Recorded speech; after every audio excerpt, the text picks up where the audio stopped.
Quem está muito feliz de estar aqui hoje à noite? Deus é muito bom, eu estou muito feliz também. Eu imagino que a maioria de vocês me conhece, mas para quem não me conhece, eu vou me apresentar. Meu nome é Davi Chaves, eu lidero os adolescentes aqui da Monte Sião. O nosso nome é Rise. Tem algum adolescente aí? Achei que tinha alguém aqui atrás, de verdade, gritando. A gente é meio barulhento. E eu estou muito feliz de estar aqui com vocês hoje, de poder compartilhar algo que Deus está fazendo. Eu tenho me alimentado tão bem nessa casa nos últimos anos e é uma honra poder trazer algo de volta, servir a Deus, servir vocês. E como eu falei no início, eu vim aqui pronto para entrar na presença de Deus como nunca antes, beber da presença de Deus como nunca antes e ser transformado como nunca antes. Eu não sei você, mas eu estou indo para esse lugar. Mais alguém está indo para esse lugar hoje? Que bom, então a gente vai junto para isso. Pega aí o seu caderno, o seu celular, onde você anota as pregações e anota aí, o verdadeiro chamado. Essa é a nossa palavra de hoje, o verdadeiro chamado.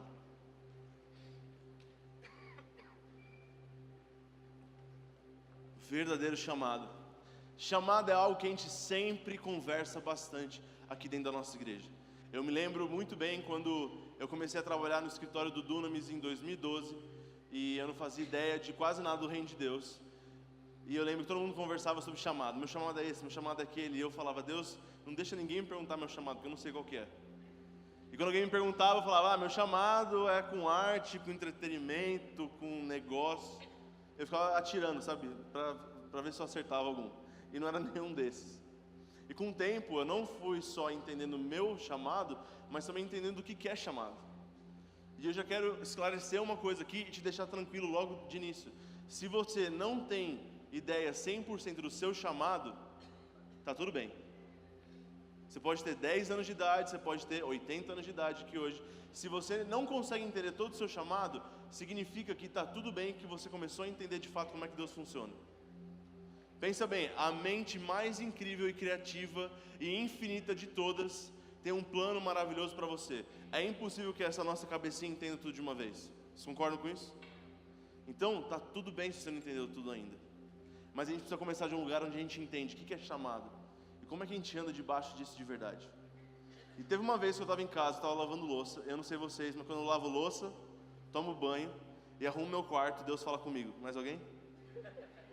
A gente vai entender no céu por que isso está acontecendo. De repente é porque a gente está num processo de limpeza ali, Deus começa a fazer uma limpeza dentro da gente também. E eu estava nesse processo de entender, Deus, qual é o meu chamado? O que é chamado? Eu não entendo direito, porque eu não acho que é só uma tarefa, eu não acho que é só uma missão. Acho que o Senhor é inteligente demais para fazer de um chamado só o que eu tenho que cumprir. E um dia Deus me falou uma frase que eu gravei isso anos atrás, eu tenho isso na minha mente, e sempre que eu converso de chamado com alguém, eu trago essa frase. O Espírito Santo me falou isso. Chamado é o privilégio e a honra de expandir o reino do nosso Pai aqui na terra, junto com Ele. É o privilégio e a honra que eu e você temos de expandir o reino do nosso Pai aqui na terra, junto com Ele. E é importante a gente ter essa perspectiva, porque às vezes, pessoas que entendem do seu chamado, mas não entendem que há um privilégio para nós, elas acham que é um privilégio para o mundo elas existirem. Você conhece gente assim? Quem já foi assim? Agora você pode falar a verdade. Quem já foi assim? Tá bom, quem não foi assim, ora pela gente no final, tá? A gente precisa de mais humildade, como vocês têm. Então, o chamado é um privilégio, uma honra que a gente tem. De não só aceitar Jesus, de receber o novo nascimento no nosso espírito e esperar o céu um dia quando a gente for falecer ou Jesus voltar. Não, o chamado é, enquanto a gente não chega lá, a gente traz o céu aqui para a terra. Enquanto a gente não chega nos últimos suspiros e a gente vai para a vida eterna com Jesus, a gente traz o céu aqui para a terra. Isso é chamado. E chamado vai englobar um monte de coisa. A minoria delas, ministério, sabia? A minoria delas. Chamado vai incluir a sua vocação acadêmica, a sua vocação profissional, a forma como você escolhe relacionamento e faz família, a forma como você cria seus filhos, a forma assim como você serve no seu ministério, mas é tão mais complexo, é tão maior do que simplesmente servir dentro de uma igreja ou estar numa área de atuação no seu trabalho. Chamado é estilo de vida e história de vida. Como é que eu construo minha história com Jesus? Como é que eu construo a minha vida tomando decisões com base naquilo que Ele fala e não naquilo que as regras do mundo ditam para mim? Chamado é estilo de vida porque é uma escolha de uma forma de pensar, uma forma de falar, uma forma de se relacionar. É muito maior do que simplesmente cumprir uma tarefa. Está ficando claro isso para vocês?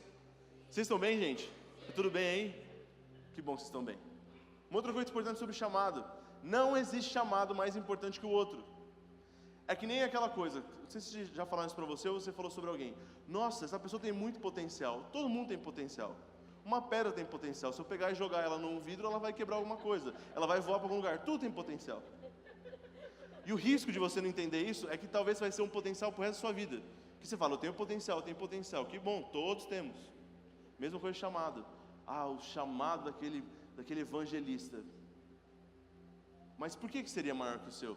Estava ministrando numa igreja ontem lá em Minas Gerais, e eu falei isso para eles. Eu falei, nesse momento, você que tem um chamado, sei lá, de ser um professor, um chamado de ser alguém que trabalha numa empresa e levar o reino de Deus sempre no lugar dos negócios, onde você estiver. Você olhar para mim e falar, mas o seu chamado é falar com as pessoas e porque você tem o microfone na sua mão, seu chamado é maior, a gente está lendo Bíblias diferentes aqui. Se Deus não separa pessoas de melhores e piores, por que Ele daria chamados melhores e piores? Mais importantes e menos importantes? Todo chamado tem o seu valor único. Eu quero pegar um princípio aqui, lá de 1 Coríntios 12, que é onde a gente mais pega a base bíblica para dons. Quando Paulo começa a explicar sobre os dons, enquanto ele faz a lista dos 9, ele fala umas 5 vezes, do mesmo Espírito, para o mesmo motivo, vindo do mesmo Senhor, dons diferentes, manifestações diferentes, todos são avenidas diferentes para chegar no mesmo lugar. É a mesma coisa do chamado. Talvez seu chamado é super público, que todo mundo consegue te ver. Talvez seu chamado é algo que ninguém nunca vai saber. Os dois são importantes. Quem aqui conhece o tio Jaime? Levanta a mão. Se você é mais antigo de Montição, sabe quem é tio Jaime. Se você não sabe quem é tio Jaime, ainda assim você é muito abençoado por ele. Tio Jaime é o pai do André Tanaka, do Breno Tanaka, do Mauro Tanaka. Talvez você não conheça o Breno, porque ele já se mudou de cidade alguns anos atrás. Mas o tio Jaime, ele tem uma história interessante dentro da Monte Sião. Todo grande líder dessa casa passou pela escola tio Jaime. E a escola tio Jaime era, basicamente, escola de ministério. Como ministrar? Não, era como martelar. Como construir o palco da conferência Dunamis. E depois que você constrói e faz tudo aquilo, como é que você vira à noite descarregando isso lá no Morumbi sem poder fazer barulho e acordar os vizinhos? Pouquíssimo glamour. Muita construção de caráter. É um chamado tão poderoso quanto qualquer outro. Tem a sua unção específica, tem o seu momento específico de acontecer, mas todos são importantes da mesma forma. Por exemplo, alguma mulher aqui que você entendeu um dia, meu chamado é criar os meus filhos em casa. A sociedade pode falar o que quiser, você é uma figura fundamental na sociedade.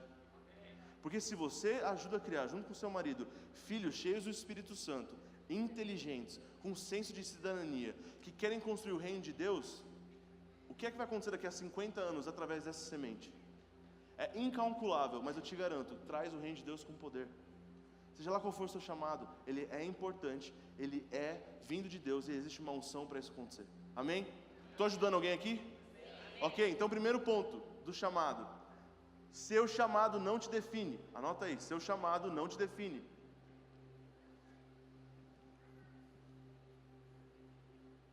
Seu chamado não te define. A gente vai abrir lá em Mateus 16, para entender um pouquinho melhor isso através da Bíblia. Mateus 16, versículos 14 e 19.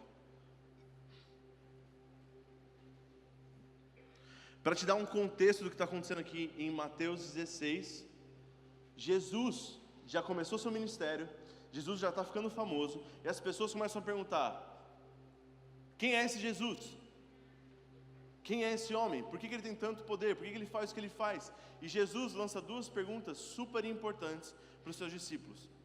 A primeira pergunta ele vai falar aqui no versículo 14. Na verdade, antes ele pergunta, quem o povo diz que eu sou? E aqui no 14, eles vão responder, uns dizem João Batista, outros Elias, outros Jeremias, ou um dos profetas. O que é interessante aqui? O povo tenta definir Jesus com base naquilo que ele faz. Por quê? Porque Jesus profetizava, porque Jesus trazia mortos à vida, porque Jesus orava por enfermos e eles eram curados, porque sinais e maravilhas aconteciam, e isso era comum na vida dos profetas, de anos antes até Jesus chegar, inclusive o próprio João Batista, que estava vivo naquele momento. Então o que as pessoas fizeram? Jesus faz tudo isso, então ele é um profeta. Então Jesus estava sendo definido por aquilo que ele fazia, não por aquilo que ele era. Ele joga uma segunda pergunta: tá bom, o que vocês agora, meus discípulos, o que vocês dizem que eu sou? E aí a gente vai ver aqui no 16, Pedro. Quem ama Pedro aqui? Cara, eu amo Pedro. Eu oro para meu filho quando eu tiver seja parecido com Pedro. É meio doido, é um pouco bagunçado, mas é muito melhor alguém que vai muito para frente e você tem que guiar com alguém que não vai nunca para frente, não é verdade? E Pedro sempre é muito apaixonado. E Pedro responde assim: tu és o Cristo, o Filho do Deus vivo. E Jesus respondendo, estou lá no 17, e Jesus respondendo disse-lhe: bem-aventurado és tu, Simão Barjonas, porque o que te revelou isso não foi carne nem sangue, mas o meu Pai que estás no céu. Olha que interessante, o Espírito Santo revela para Pedro: ele é o Cristo, o Filho do Deus vivo.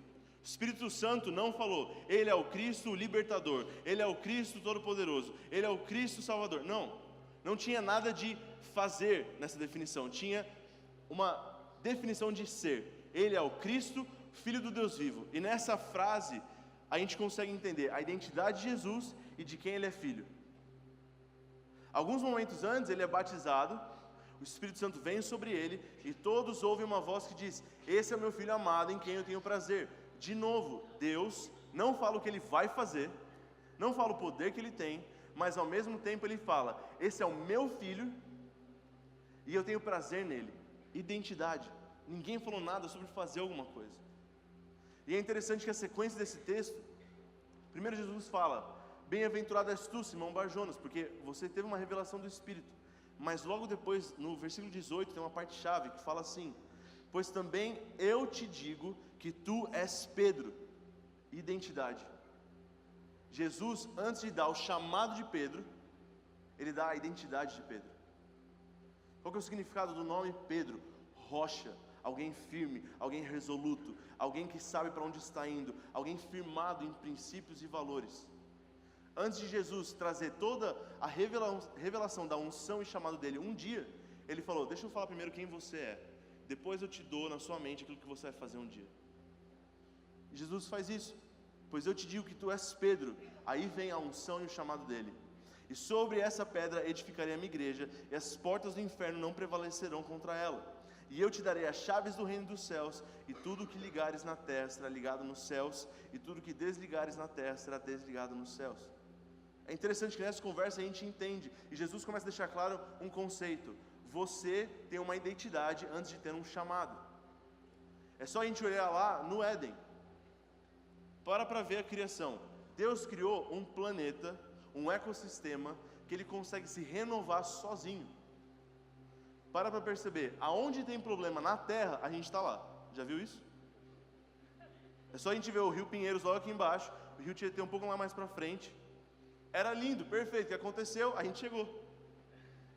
Então, Deus não criou a terra perfeita e falou assim: eu preciso de um gerente.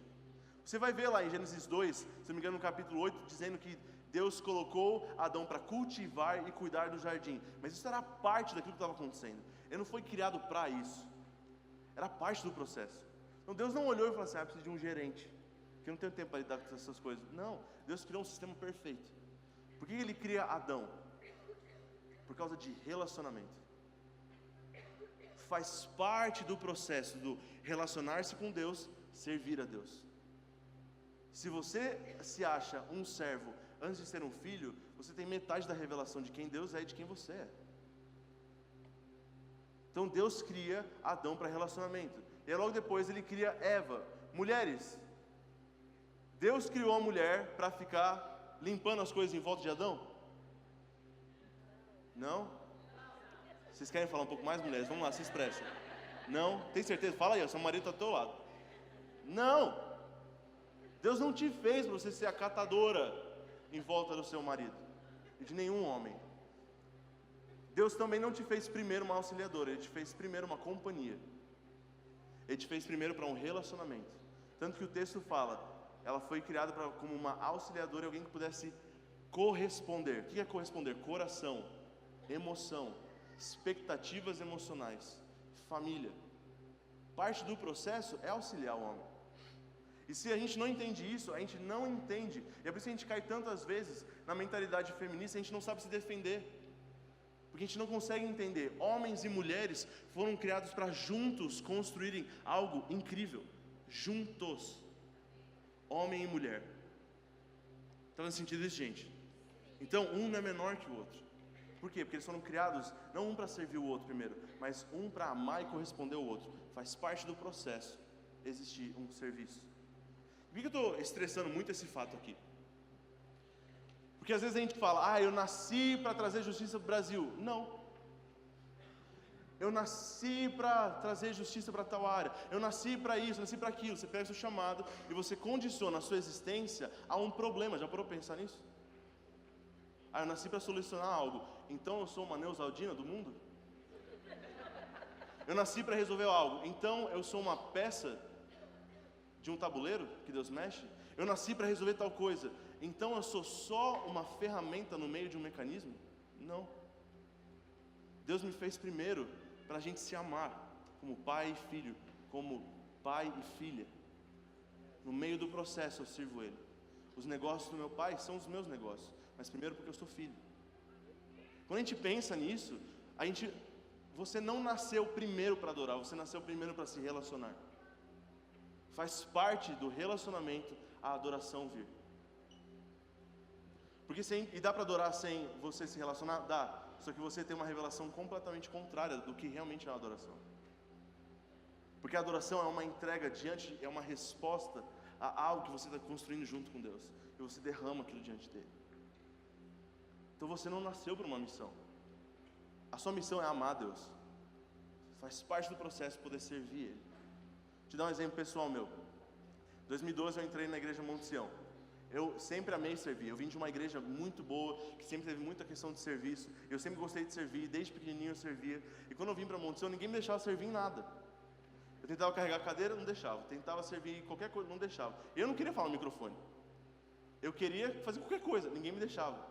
Eu ia mexer uma coisa, alguém falava, não, a presença de Deus está aqui, aproveita. Eu falei, não, mas dá para servir e sentir ao mesmo tempo. Não, aproveita, a presença de Deus. Eu falei, gente, o que está acontecendo? Eles estão vendo um demônio em cima de mim, alguma coisa do tipo. Eles estão com medo de mim, estão achando que eu sou satanista. Não, não era isso. No fim das contas, um dia Deus me falou, Davi, sabe qual é o problema? É que você ama mais servir na minha casa do que você me ama. E eu te dei um coração de servo, mas com o tempo, por algum motivo, virou um coração de um ativista. Eu amo fazer, eu gosto de fazer, eu quero fazer. Por que eu quero fazer? Porque eu gosto de fazer. Quando o serviço ideal é a resposta de amor a Deus, em gratidão. Olha tudo que Ele fez por mim, eu vou entregar tudo que eu tenho para Ele. Se você hoje está na dúvida se você é um ativista ou um servo de verdade, se você estiver frustrado com o seu líder e disposto a desistir, você provavelmente é um ativista. Porque o servo se estica. Ele fala, me machucaram, erraram comigo, não está funcionando, mas não tem problema, eu estou servindo a casa, não uma pessoa. Faz sentido isso, gente? Então, e Deus construiu isso em mim. E eu fiquei numa geladeira gospel de 3 meses. Eu não servi em nada, e ninguém deixava. Aí uma hora eu desisti, eu falei, então eu não vou. A hora certa eu vou servir. E aí um belo dia, final de 2013, eu sou chamado para servir lanche num ministério chamado Eclectus, que hoje é o Rise. E foi aí que eu comecei. Servindo, sem nenhuma perspectiva de crescer, sem uma perspectiva de subir uma escada. Não, só servir, só amar as pessoas. Isso aqui está ajudando vocês, gente? Segundo ponto, eu vou passar bem rapidinho por esse. Seu chamado é muito maior que você. Pode escrever até muito grande assim, ó. Seu chamado é muito maior que você. Peguei uma lista aqui que você não vai conseguir escrever muito, mas você pode ouvir, para entender um padrão na palavra de Deus. Olha isso, Moisés, o chamado dele era sobre o povo de Deus ser liberto. O chamado de José era proteger a genealogia de Jesus. Jesus veio de Judá. O chamado de Davi era estabelecer o coração de Deus como base de governo. O chamado de Jesus era salvar a humanidade. O chamado de Pedro era edificar a igreja, e você é o resultado disso. O chamado de Paulo era criar uma cultura do reino de Deus. Para pensar, esses homens e também mulheres da Bíblia, que a gente estuda tanto, o chamado deles não era para eles, não começava neles e não parava neles.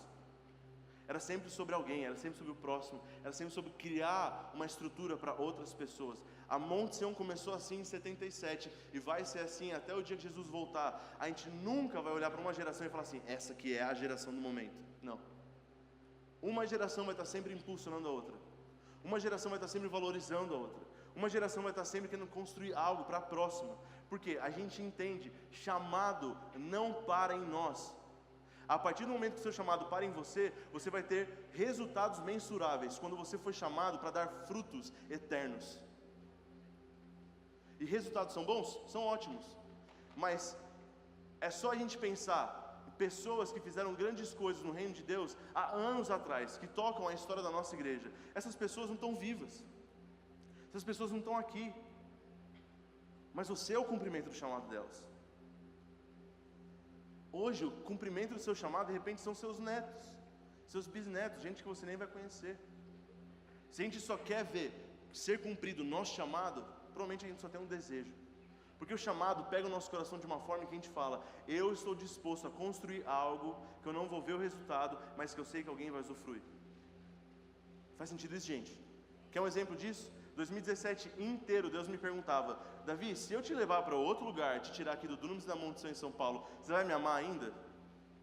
Você vai se sentir amado ainda, especial ainda? Eu não respondi a Deus nenhuma vez.